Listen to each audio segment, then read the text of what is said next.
Akashvani COVID-19 ప్రత్యేక వార్తలు చదువుతున్నది జె చెన్నయ్య. తెలంగాణ రాష్ట్రంలో కోవిడ్ కేసుల సంఖ్య 2.5 లక్షలు దాటింది. గడిచిన 24 గంటల్లో 1440 మందికి కోవిడ్ సోకినట్లు నిర్ధారణ కావడంతో రాష్ట్రంలో ఇంతవరకు కరోనా వైరస్ సోకిన వారి సంఖ్య 2,50,331కి చేరింది.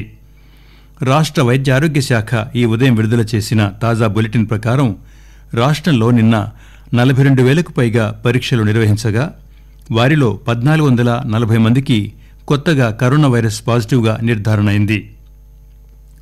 కోవిడ్ నుంచి నిన్న మరో 1,481 మంది కోలుకున్నారు.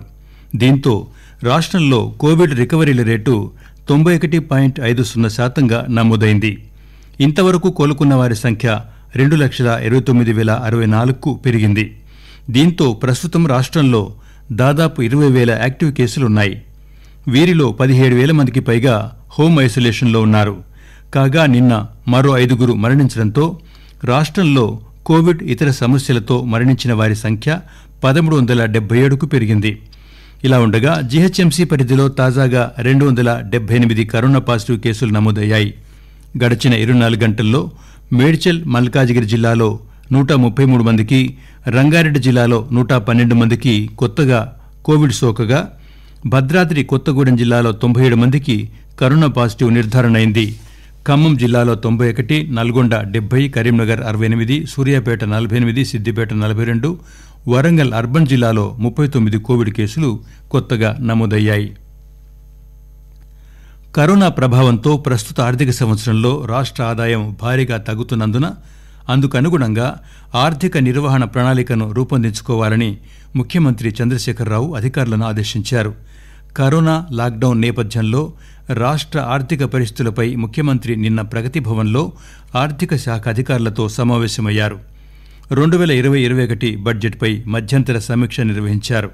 ఈ సందర్భంగా అధికారులు కరోనా లాక్డౌన్ ప్రభావం వల్ల ఈ ఆర్థిక సంవత్సరంలో రాష్ట్రానికి వచ్చే ఆదాయం 52,750 కోట్ల రూపాయల మేర తగ్గుతుందని ముఖ్యమంత్రికి వివరించారు.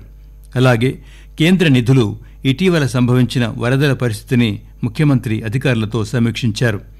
వాస్తవ పరిస్థితులకు అనుగుణంగా బడ్జెట్ ప్రతిపాదనలను సవరించాలని అధికారులకు సూచించారు. ప్రపంచంలో కోవిడ్ మరణాలు తక్కువగా నమోదవుతున్న దేశాల్లో మన దేశం ముందు వరుసలో ఉందని కేంద్ర ఆరోగ్య కుటుంబ సంక్షేమ శాఖ తెలిపింది. ప్రస్తుతం దేశంలో కోవిడ్ మరణాల జాతీయ సగటు రేటు 1.48% ఉంది. అయితే దేశం మొత్తంలో 22 రాష్ట్రాలు, కేంద్రపాలిత ప్రాంతాల్లో కోవిడ్ మరణాల రేటు జాతీయ సగటు కంటే తక్కువని కేంద్ర ఆరోగ్య శాఖ ఈ ఉదయం తెలిపింది.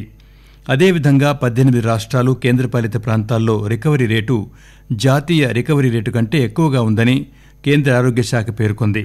సమగ్ర పరీక్షా పద్ధతులు పాటించడంతో పాటుగా సకాలంలో పాజిటివ్ కేసుల గుర్తింపు, తక్షణ ఐసోలేషన్, వ్యాధి తీవ్రత ఆధారంగా ప్రామాణిక చికిత్స అందించడం వలన ఇది సాధ్యమైందని ఆ శాఖ పేర్కొంది.